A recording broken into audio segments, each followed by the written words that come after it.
ទាញវាចេញប៉ុន្តែបាល់បានធ្លាក់មកលើក្បាលស្ដេចស្វាដោយឆ្កង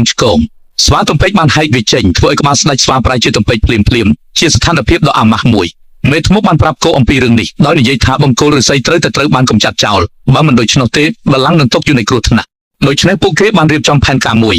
ពួកគេបានយកបង្គោលឫស្សីមកដាក់មុខស្ដេចស្វាដោយដឹងថាគាត់នឹងស្ដីបន្ទោសគាត់ចំពោះស្ទីលម៉ូតសោះប៉ុន្តែនេះមិនមែនជាបញ្ហាសម្រាប់បង្គោលឫស្សីទេ